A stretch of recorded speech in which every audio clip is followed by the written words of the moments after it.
everyone, welcome to the 6th episode of the Good Vibes Only show. Today, we will talk about an age old form of art, that is poetry, which is still very extensively practiced in India. In today's episode, we are joined by this amazing visual artist and sculptor, Ramya Shri R, who is going to talk about her passion for poetry, her passion for sculpting, and much more. So let's begin this conversation and know more about this traditional art form and what she has got in store for us. Hi Ramya, how are you doing today? I'm doing good, Shrabani. How are you? I'm good. I'm so excited, and I know this is very last minute, but I'm really happy that you agreed. And finally, we would have some beans spilled today. No issues. I'm always ready to, narrate story about, Pottery Town. Yes. So, I want to know that were you always very much interested into pottery? As in, how was your childhood like? Because I do know that art has always been at the center of your existence. How was it like? I mean, does your family do all of this? I just want to know the origin. How did it begin for So you? the origin, first of all, I'll start from there. We were immigrants from Vellore. So we were potters even back then. My ancestors, that's before 6 generations. So we came here to lay the railways. According to the stories I've heard from my parents and from my grandparents, this is what they told me. We had come here to lay the railways from Vellore, Tamil Nadu, a part of Tamil Nadu. And after that job was done, they didn't know what to do and they didn't want to get back. Okay. So they went to the king. That time the king here was Nalmudi Krishna Raja Odiyar.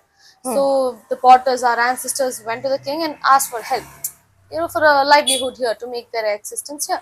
And the king, very generous him, he gave us this huge space called Pottery Town, and he made this culture flourish. He put us here. He gave us a name called Kumbar Sule. Okay, it's called what do you say? Kumbar means Kumhar. You know that, right? The one who do pottery. Potters are called Kumar, and Sole means for a baking place. It's called in Kannada. Okay. Okay, so that's what it was called, and now it's called Pottery Town. And after all that was done, after we were settled here, the king asked us to give all the products that we made to the government itself, because initially we didn't have any links or any business, right? When we were just starting off. So he asked us to give all the manufacturers and all the artifacts, whatever we did, was given to the government. And slowly we started making these links of restaurants. These restaurants started coming into being, hotels, tea shops, tiny ones. Okay. Then we started giving it to them. And back then they were also making earthen pots. So back then we didn't have aluminium, steel and all. We weren't preparing food in that, right? So we used to make utensils for that as well. And that's how, we evolved. Now we are making these tandoori chai ka, kullad and lassi glasses and biryani bowls and much more. Yeah, and how I got into this is from the time I could remember, all I could see around me was paint, colors, clay. So everything I could touch, everything I could see was art. Okay. So I couldn't resist, getting into that. If you see a normal kid, any other kid from any other discipline also, from other family also, usually they'll be attracted to colors and drawings, or they'll just keep scratching on the walls. So just think about, everything around me was art, everything around me was clay and paint. I couldn't resist touching it. Okay. So that's how I got into it, and I started drawing from a very young age. So I was like 4 or 5. So I was drawing really good at that time. I don't know, but maybe I was scratching, but I have good appreciators at home. My parents are amazing appreciators. They support me a lot. So I started drawing well as time passed, and then I got to know this is what I'm going to do for my life, because it felt lively. Whenever I did it, it felt really good. Other than drawing and painting, I've also learned Bharatanatyam for about 12 years, and I've done my exams in it, and also Carnatic singing. So we have this entire essence of art in family. Full box of art, culture. Yeah. So, did you study art? I mean, how was your college? And Yeah, so I studied visual art, Bachelor of Visual Arts in College of Fine Arts, Chitrakala Parishad. Right. That's in Bangalore near Racecourse. That's where I study. Yeah. Okay. I specialize in sculpture making. So I make human figures. Okay. That's what I'm specialized in. So, how different is pottery from sculpting? It's the technique. Okay. And so if you see pottery, we will use this wheel. You see one here, no? Yeah, it's right here. I can tell you. So this is pottery wheel, and this is confined to a rounder pace. So it'll the motion will be on round. So you can put clay on this, and mold all rounder things. Say like these things. So these are round, right? These are like round. You can make all of these things, and with some extra details after you remove them. Right? These kind of things can be done with a pottery wheel. Right. Whereas in sculpture, you can't revolve it. You have to put this huge piece of clay and then make it. I'll just show you this. What is this material? So this is terracotta clay. Okay. Yeah, this is terracotta clay. And I'm making a Ganesha here. So making a Ganesha is also a form of sculpture. Okay. So it's just the details are different. But if you're making a human, it's very much the same, just like this. So does this automatically stick onto the clay, or do you add anything extra apart from clay? No. Clay will stick onto the clay. So Okay. until the surface is not slippery, until you don't add too much water, Mm-hmm. it's like Velcro. So Okay. if it's rough and rough, no, the clay will stick to each other. Right, If right. the friction is there, it'll stick to each other. Right. If it is slippery, it's gonna slip. Mm-hmm. So you just shouldn't. The consistency of clay should be what do you say, like a dough. Okay. Yeah. So this is a sculpture. This is how you make a sculpture, Right. right? Very nice. So you have to keep it in one place Hmm. and just go around it and give it shape. If it's more, you have to reduce it. If it's less, you have to add it. So Right. this is how you make sculpture. Those are the differences. Right. So, how was your family associated with pottery? All of them moved to Bangalore from Vellore? Yeah, that's what they told me. Our family, including our family, also part of people part of Andhra Pradesh moved in here. So you can find people of potters speaking Telugu and Tamil. So they were part of Andhra Pradesh and also Vellore, Tamil Nadu. Mm-hmm. So you can find these kind of potters here. Initially, when they came, there were about 200 families here, 200 to 250 families. Now it is reduced to 50 numbers, 50 families. So, all of them reside here in Pottery Town, is it? Yes. All of them. All of them. Okay, so you're basically migrants from Tamil Vellore. Nadu and Andhra Pradesh. Andhra Pradesh. Right. So, we know that pottery is a very old traditional form of art. Back then, when, as you said, aluminium, steel were not much in the market, these earthen pots and everything was in use, right? So, how do you compare pottery in the ancient times versus pottery now? Is it more of a passion now, or the tradition is still going on, or has it just vanished? See, in all the households, if you see, it's the same. You can't change the aluminium because using pottery, earthen pots is a little. You have some processes to follow, which is a lengthy process. Yeah. Right. Otherwise, the health benefits are amazing. It Yeah. has a lot of content of zinc and potassium in it, so it's really good to use pottery. Earthen pots, right? But if you see in household, it's easily breakable, right? You just can't handle it very quickly. That ways in households, it's decreased in number. But if you see in restaurants and hotels, we are getting back to it. It's always a loop, right? People go in loop. Whatever history Yeah. happens, whatever old Comes times, back. we go back there. Yeah. Or it comes back. Yeah. So like that, the demand is amazing. As I told you, the tandoori chai, we have to be making a list of 30,000 to 40,000 pieces in a month because they're used once and then they're being thrown. It goes back to the ground. It comes from the ground and it Yeah. goes back to the ground. So it's a recycling It's a recycling thing, and also the business is good Okay. because of that. Yeah, I just wanted to come to that. Yeah. How's the business like? Has it Business is improved good. post-COVID? Post-COVID, The demand versus the business. it is good. It is always the same. I think it's gotten more because people are getting health conscious. Yeah. They're thinking about health, and also drinking tea, chai or coffee in cooler is more tastier Yeah, because yeah. the aroma of the pot, right? Yeah, the yeah. terracotta, it smells like this fresh rain, the first rain. So people are addicted to that, which is a good addiction. And I think even summers add to this. A lot of people bring earthen pots at home to keep the water cool, right? Exactly. We get these jadis, they're these water containers. We get them and keep them, and they're in good sale. Right. Yeah. Especially in the summers. Yeah, whatever season it is, we have products for all the seasons. If it's Ganesha season, we sell Ganeshas. Diwali, and clay kadiyas. And then Yeah. summer we sell the jaris. It's winter we sell tikulats. Okay. Yeah, biryani bowls. Everything is in season. So right from the birth of a man to his death, he requires clay pottery. So it is always in demand. Always there. So now that we've spoken about business and everything, who are your consumers and customers? Who you know, which side of the market has more demand? As in, is it restaurants or uh, business people, or I don't know the specific terms. Where do you get your orders from? We starting from the street roads who has these tiny you have these wheel car stores, right? Yeah, yeah, yeah. So taking from that to bigger restaurants, say like Chai Point, Bharti Jalpan, everybody gets Oh, us. yeah, they have this cooler. Yeah, Yeah. everybody. So We it's not particular. Yeah. Everybody. So you sell and then We don't sell. We have contracts with them, so we don't keep anything in stock. They send these, as you told, post COVID, it has gotten so digital that even potters, no, they get updates on the phone. They have a group. Okay. They have a WhatsApp group telling, these many layouts requires these many quantity of tea coolers or lassi coolers. So my dad supplies them. Okay. Okay. So when it is required, we know it's been updated, and then we send it to them. So it's like contract. We make it and then we send it down.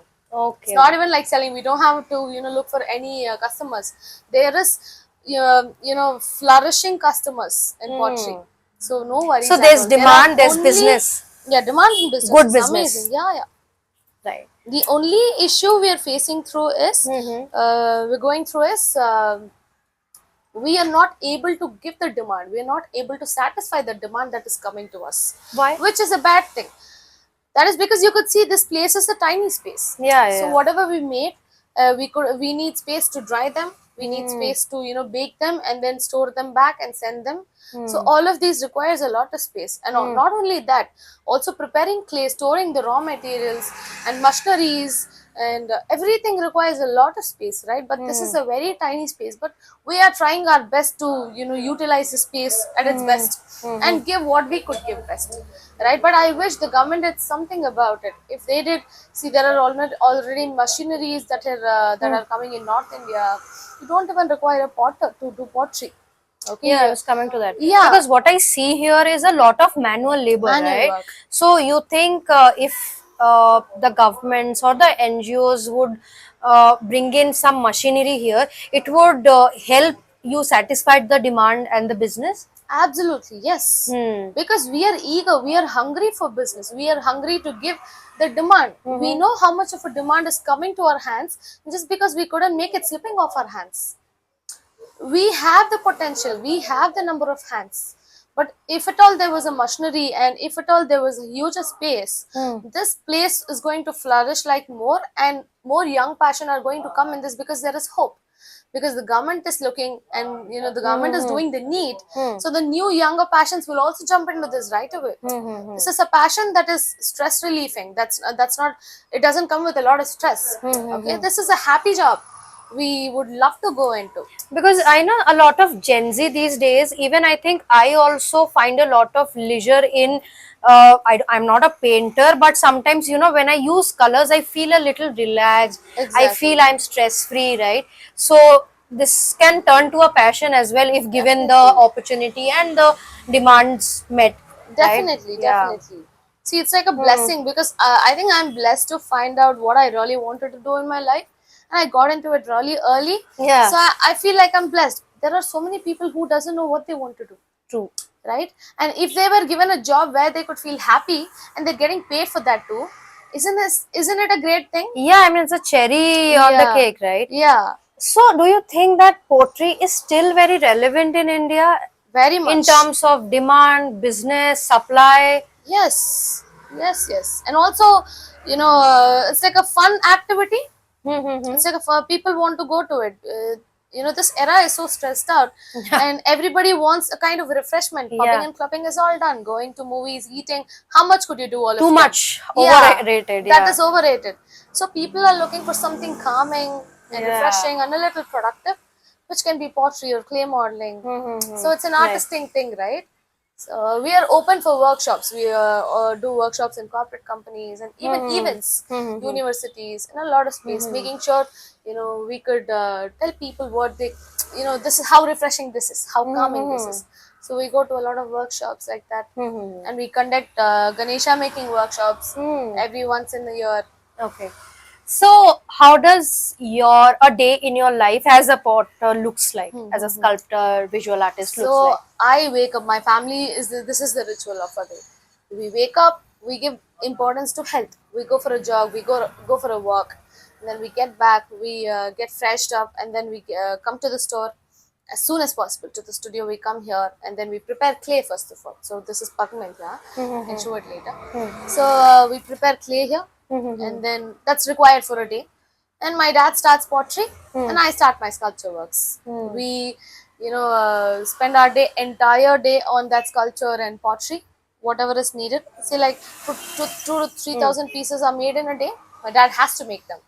Okay, so Because of the demand. because of the demand, he's like a single man army. He's doing so much.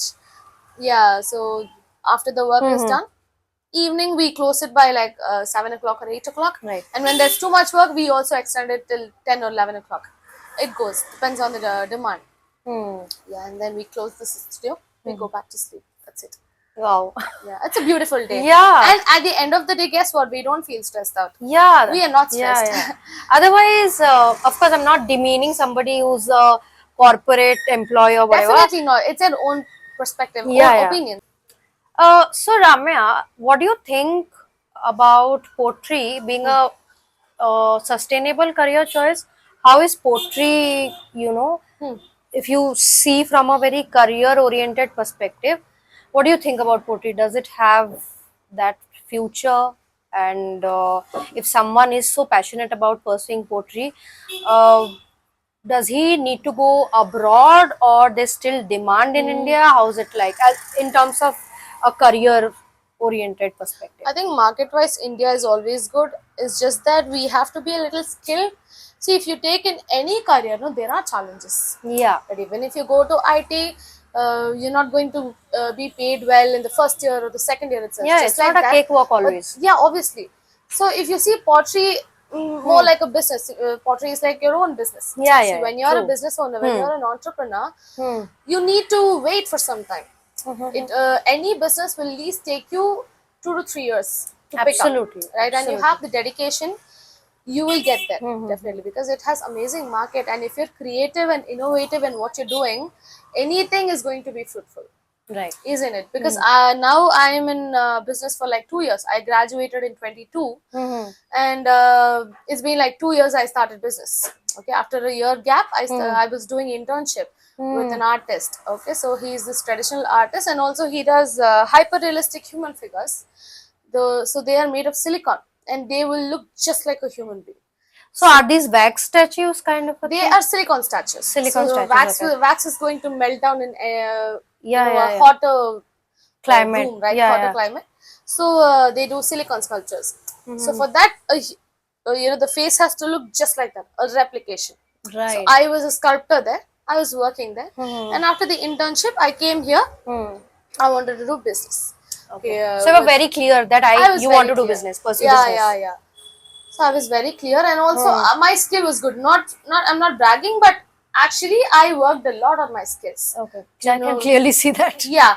So I just saw what I could give people, because in order to earn money, I just can't be an artist. I need to give people what they want from me. So out of my artistic creativity, what could I give to the world, right? Yeah. So I could make Ganeshas that looks like realistic human beings, with a human body. As you could see here, this is still under work. So once this is completed, you can see that. So Yeah. I could I think the maximum add detailing realistic- matters, Yes. Yeah. Matters a lot. So I gave the best, and I make planters that looks like realistic animal planters. So even a pot that you keep in your house need not be simple or round or box, right? Yeah. It can be something more artistic, something more aesthetic, absolutely. like adding something to the ambience of your Right. place. Nowadays, I think demand for aesthetic products has increased. Absolutely, They've yeah. increased so much that people now want things which look good. visually satisfying, right? Exactly.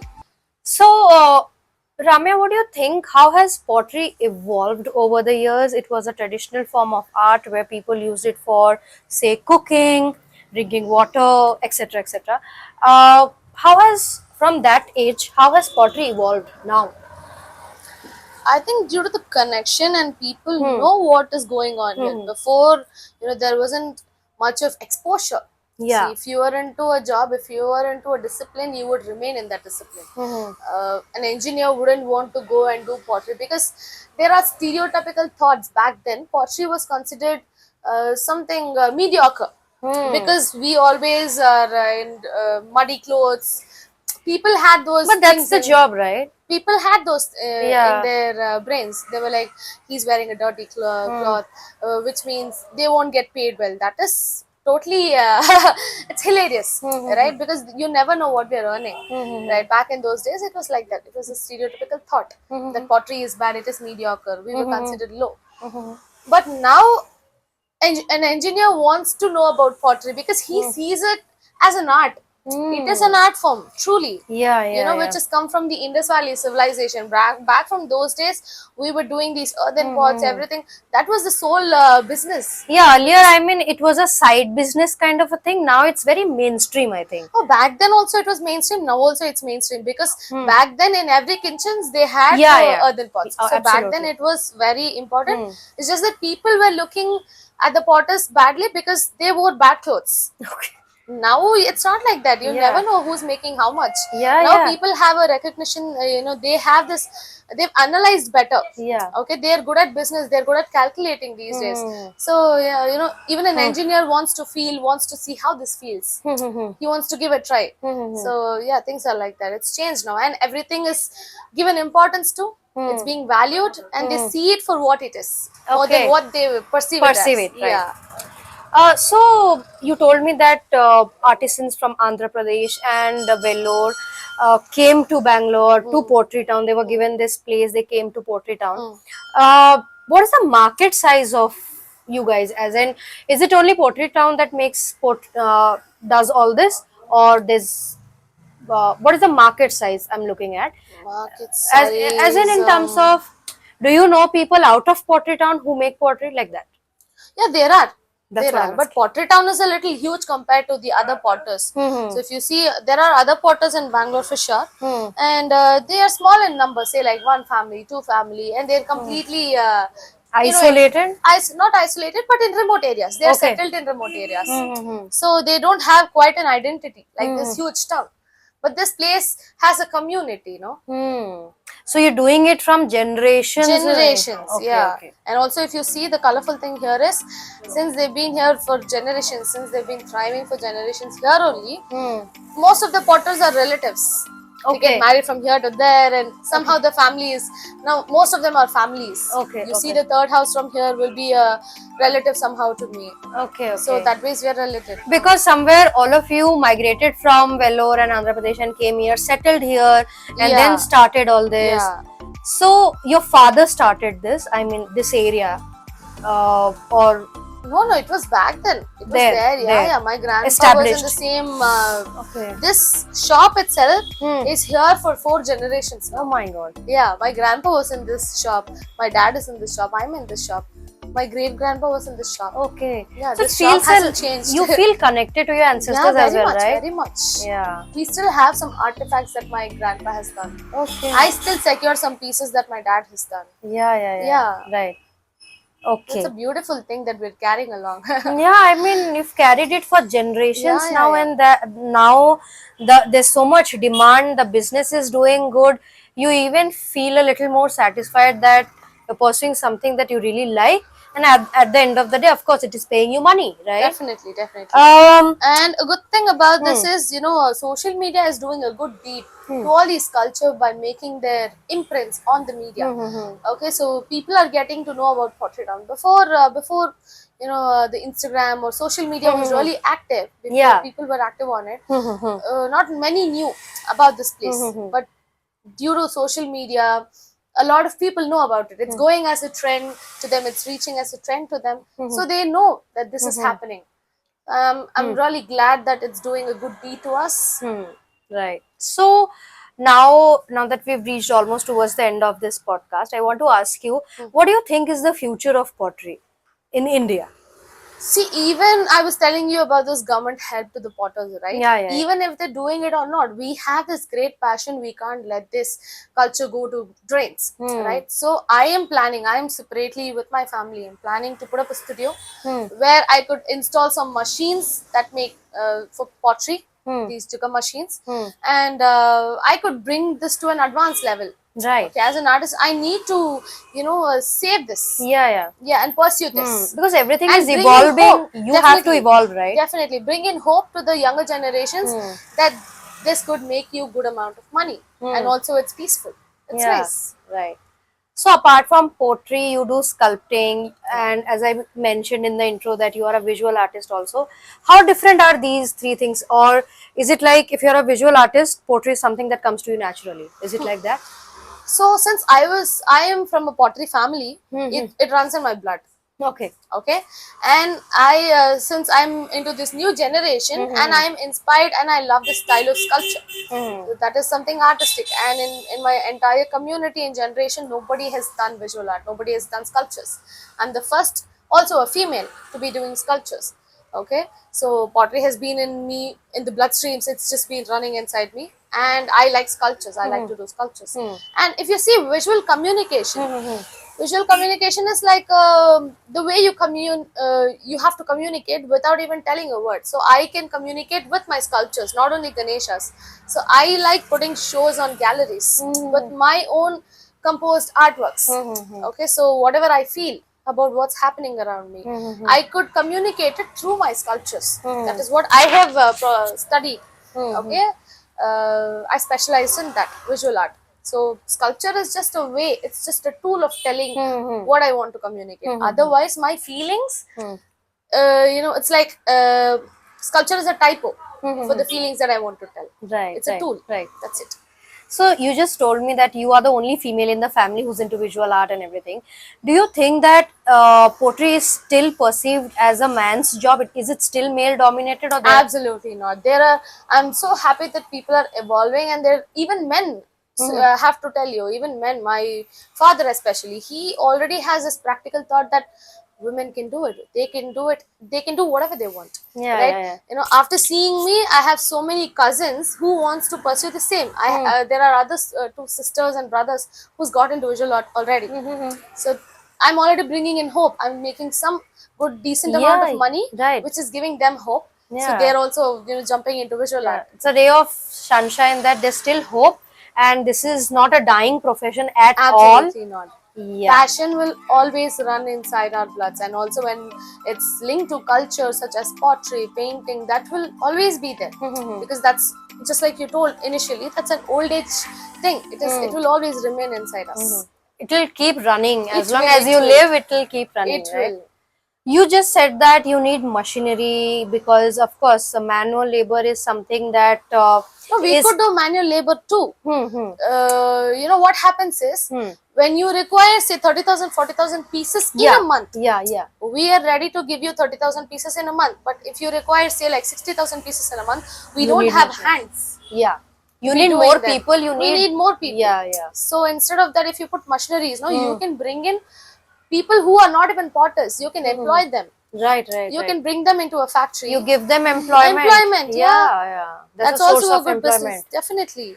So, you just told me that government, you want to appeal to the government to get all of you a little more bigger space. And has there been a difficult time for you guys to keep this passion sustaining? It has been a challenge always because we keep shifting and reshifting, and also this is a sloppy area. So whenever it rains, the water will flood like, it comes inside the shop, it will wash away the products sometimes. Yeah, okay. Sometimes the pieces that aren't baked, okay, so the baked ones They're still is wet. fine. Yeah. Yeah, but the pieces that aren't baked, they will break in the water. Since they're not water resistant, they'll get washed away in the flood. So that is also there. It's a little difficult for us, but still we are holding on to it. We will not leave it. Maybe if the government is not bringing better times to us, we'll do it by ourselves. Nice. Yeah, we have the hope. Yeah, hope is still there, right? Definitely. I am creating a website called Clayfinity for my brand. So as I was telling you, I'm making Ganeshas and planters Yeah. as my business apart from the passion. I've already created a website called Clayfinity. So my brand is called Clayfinity, which will be giving only eco-friendly Ganeshas and planters and diyas, all of these things. So yeah, From it's already started. eco-friendly, you mean that It comes from clay and goes back to clay without creating a pollution in no the world. residue, nothing. Nothing. Right. I think that's a good idea because now everybody is so health conscious, environment conscious. It's very important that we switch to eco-friendly. Of course, everything cannot be done in a eco-friendly manner, but yeah, some things need to be done. Some steps need to be taken. Right. See, yeah. See, even if there are a group of people who can't do it, at least one people doing will appreciate the other, right? Yeah, So yeah, we yeah. have to be doing that. Yeah. You have to take that step, right? Definitely, definitely. We've already taken it years ago. Yeah. We want to continue it. I think we've come to the end of the podcast, and it was really great talking to you because I know I've come here before and I've really enjoyed doing this. And you really know how to mold these things. And I'm not just saying because we are having a conversation today, but I think this needs to be highlighted more because when you go to a restaurant and drink tea in a kulhad cup or say biryani pots, it is very visually satisfying, but it is very important that we see what goes behind in making all this, right? So what do you have to say about it? Do more, I mean, to our maybe young enthusiasts who probably want to get into art and pottery, what do you have to say to them? See, there are so many people who are passionate about it. When you see the irony of being an artist is, even if you have good skill, when there is no support or when there is no constant mentor, True. you tend to give up. Absolutely. Which is a sad thing, right? So by doing these kind of podcasts and letting people know that there is hope, there are people who are taking this as their life, not even profession, their life. So if this reaches to those people, maybe they'll have hope and they won't give up, Right. and the young passions will be appreciated. Right. Yeah, definitely. Okay, so now we've almost come to the end. We've reached the end of the podcast, and thank you for joining us. And keep supporting the podcast. We will bring more stories to the forefront, and I hope you will like this episode. So yeah, please subscribe to my channel if you are new to my channel, and we will bring more stories to live.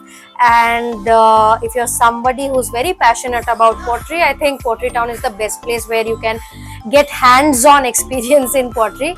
So yeah, I will see you in the next episode. Till then, subscribe to my channel and have a good day. Bye.